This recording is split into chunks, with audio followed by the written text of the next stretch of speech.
Yes, I was one of the people in that video. Ezo embizzi zaali zirisesebe. Twina abantu betumanyi nti oyo nyogera omusanga ali ku poliisi kwatudde gye mikwano gye. Nabalaba ku bbanga nga batudde. Naye wali mu kusooka twasooka kukimanya nti baki. As Uganda Police Force and the other security agencies were not seated.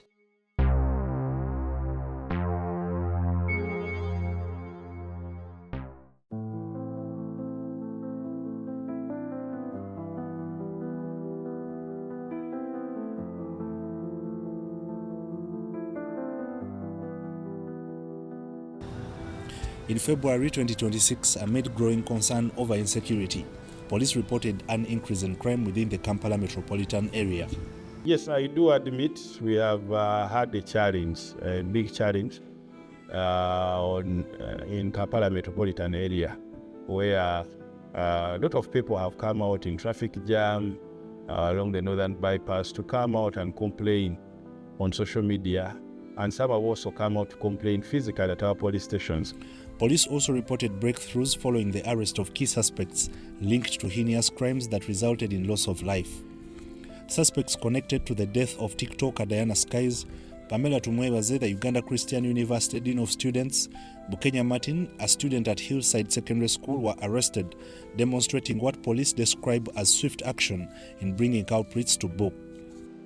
The murder of the two persons who were stabbed in Lunguja in a hotel, we made an arrest. The four guns we harvested from public between 21st and 24th January have seen a good reduction in aggravated robbery in the greater Kampala metropolitan area. So, Ndugu, there is a reduction wherever we do these operations, and these operations will be continuous.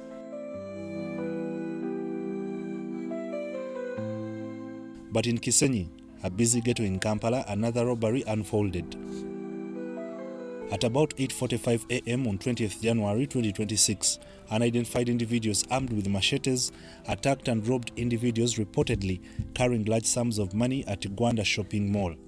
How much money were you carrying? And weren't you carrying any other thing apart from money? So we're just carrying only money.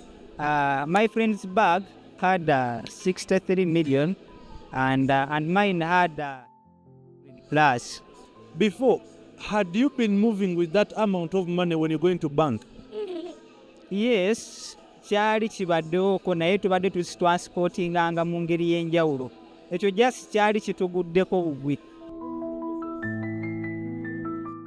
I'm called Alex. This is Alex. He deals in agency banking, money transfers and mobile money services. He has worked in this area for 2 years, and this was his first time witnessing such an incident.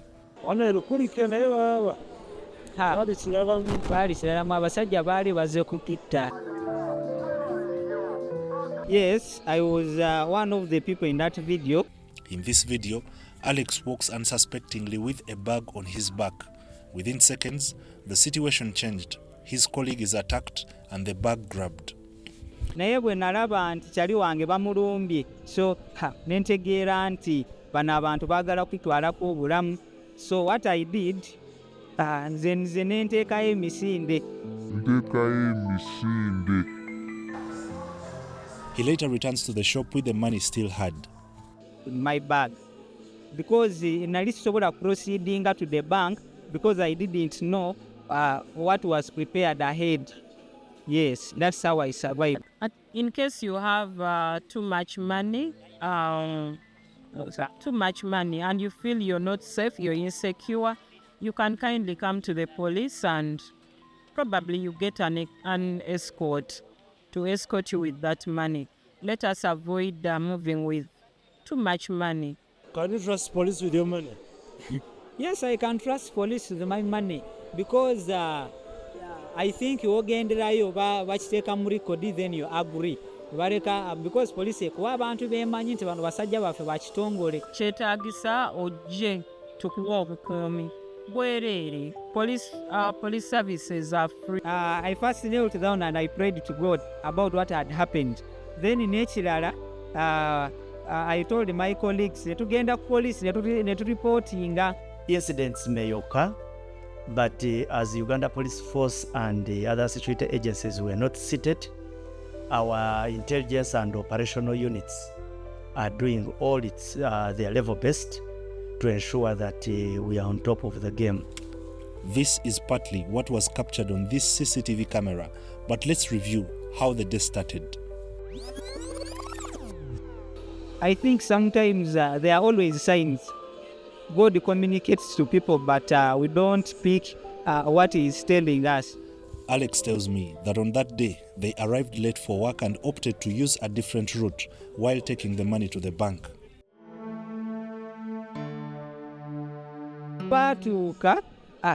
In fact, buli banka tuba tulina budde bwayo within this time. Kaso obudde obwo butuleka bwe tuti nga tunoonya options endala banka ndala. You said you came late for work. What time did you arrive? I arrived at 8. At 8. Now, after arriving at the shop, did you receive any phone call from anybody? No, I didn't. I didn't receive it. So at the time of the attack, you had not used your phone or any phone call or any text message? Because the only person who called me was my boss. That, today you are late. What happened? Why haven't you people come at work? You always come early. Before they even arrived, something unusual had already been noticed. Bone, a tea vendor who operates nearby, recalls seeing unfamiliar faces lingering around the shop as early as 6 a.m.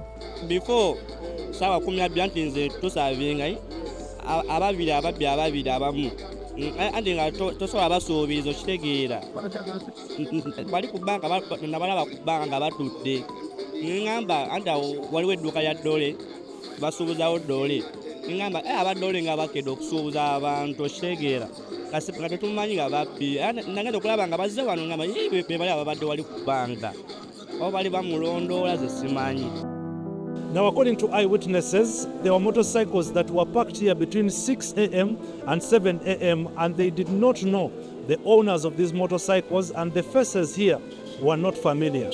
Ababoda batera parkingawo naye ko olwakeera nga KCC yakedde okugobako ki ababoda ku stages zitakkirizibwa tebakkirizibwa parkingako bakeera kuteekako obupande bwa no parking naye we twali awo ntulaba abazze ne bakola ki ne baparkingawo.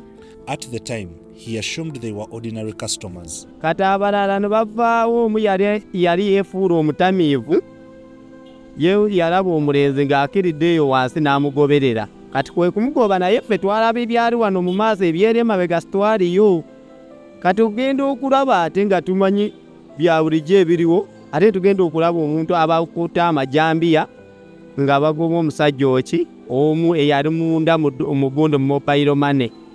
Kati ugenda okulaba oyo omunene ng'akoze eki ng'afulumyemu kati yafuluma nga bano abatudde ku boda bakoze batya batanse okwasa piki bwe zaatandika okutambula tulaba ono ng'akuba enduulu bwe yakuba enduulu we twategeerera nti baki naye wali mu kusooka twasooka kukimanya nti baki wakuba singa twakimanya nti babbi twatugenda naffe kukola ki kuziizaako omuntu otegeera nti zino booda tezibadde zaawana nga omaze kutegeera nti waliwo be babbi bano ne bagenda olyoka ogattagatta ebifaananyi naye ntulaba nga balina jambiya nga ziriko n'omusaayi. Report to the police. You might be scared as an individual, but you can go to a nearby police station and give us that information. We always encourage people to have contacts of their area police. So you can always call on those numbers that you have, or you go direct to the police and inform them. Muno mu Kisenyi tulina abantu betumanyi nti oyo nyogera omusanga ali ku poliisi kwatudde gye mikwano gye abapoliisi baali nabo gye mikwano gye notuka wa kyamaani nga akakiiko konna akatuddewo bonna bamanyi nti oli munyakuzi wa ssimu oli muweki ebintu ebifaanaganako bwebi. I don't know that information, but if there is anyone that has the proof, bring it to the police. And if you know that particular officer that deals with the alleged criminals, please bring it up. Bring it up such that it's investigated. As Alex prepared to head to the bank, a fight suddenly broke out nearby, what now appears to have been a staged distraction. And for us, we didn't pay much attention. Twali tumanyi nti nga bw'omanyi abano abatakisi n'ababoda bwe bityo nga beesikasika. Kumbe baali bakoze eki? Baali bapanze. Ako kalimu mu video yako nga balwana oba tekalimu mu video? Mu video tekalimu. Endabika zaabo bwe twalabako waaliko omusajja oyo eyalinga omutamiivumu, yali musajja nga munenемukko, ate yali ayambadde n'akakoofiira nga ka kisiraamu. Kale kugamba abamu baali baweese n'obubaaga obubuzaabuza oyo omulenzi eyakkirira eyo wansi ng'akutte ebbaaga, nabo nga baweese ebbaaga ng'eyiye gyakoze eki? Gy'alina kugamba nti bwe banaamulaba, bw'anaabalaba tafuula kugamba nti bantu babbi bazze kukola ki kumulumba, ategeere nti bantu ba bulijjo nabo atambula nabo bamuyitako buyisi. Amid the confusion, another man identified as Ivan intervened after suspecting a money heist. He punched one of the attackers, causing the bag containing 63 million shillings to drop, but he was quickly overpowered. Where was Ivan at that point? Ivan was supposed to come with us. So in the process, y'olunaku olwo yali ayambadde ebigatto nga biriko shillings. Jjukira zo fe ebiseera ebisinga tutera kwambala pushings, kozi olumu oyingira mu dduka nga mulimu kapeti ne muzireka wano wabweru. So Ivan yali ayambadde ebigatto nga birimu shillings. So fe bwe twafuluma bwe tuti ye ebigatto bye byamulwisaamu. So yali suppose naye okubeera ku layini eyo. So bwe yafuluma bw'ati edduuka n'asanga bali ababbi mu kakorido ako, n'abasanga mu korido nga bafuluma. Ye baaga yafe agimanyi because baaga yo bw'oba obadde naye ebbanga eriwera ekintu ky'oba okimanyi, even if it's your shirt, bw'omanyi nti omusati yange. So ye bwe yabalaba n'ategeererawo nti wali ekitali kituufu, this is our bag, they've robbed us. So ye kye yakola, he reacted. Omusajja n'amukubirawo enguumi. Yamukubirawo enguumi, oli n'ata baaga. Kati mu kugita ono n'ajja n'ejjambiya, n'agezaako okwetaasa ne bamukuba wansi ekigo. So baali bamutemyeko omukono naye ate epanga yo yakwata baaga. Ekyo kyekyataasa naye omukono gwandikoze eki, gwandivuddeko. Then wasaawo baamutema ku mugongo. Awo yali amutema, yamutema ku mugongo. So akyali ku treatment, but he's at least progressing well. Tulina nawosobola bataasiza kali. Oli alina ejjambi ayinza okuggyako obulago. Ekyakabitaano. Munayimba mu ssaawa 5 naye onako onavaamu ssaawa 2 okutya. During the chaos, a taxi driver sustained dental injuries after the attackers reportedly mistook him for someone trying to assist the victims. Ezo embizzi zaali zingise ssebe. Nakale ndi mu kwejjanjaba. Ate ssente zibanjamu n'amannyo. Nali nkanika mukaya n'ono ng'efudde. Ne bajja ne saabagenderera nalaba abantu nga basika nsawo nga badduka. Okuvaayo nti nowe bwenzi. Ne bankuba ebikonde ssebo. Nakale era ndi mulwadde n'ejjanjaba. Naye ekyomukiso yabo baabakutteko bandiiriremu nange n'ejjanjaba ssente nnyingi. Bankuulamu n'amanyi. Ne ssebo kyekyo nalaba ekyalo mu babbi abo. Baakubakuba abantu abo balina amajambiya. Ze baali bagoba ababbi. Nga bo balowooza nti oba ngenda kutaasa oli ow'essente. Ate nga nange ndi ku byange nkanika mmotoka. Police later confirmed the arrest of suspects captured in the video. 2 motorcycles believed to have been used in the robbery were impounded. The affected individuals remain hopeful that the stolen money will be recovered and compensation made. From eyewitnesses' accounts, this money heist was clearly planned, but it was a deal gone bad.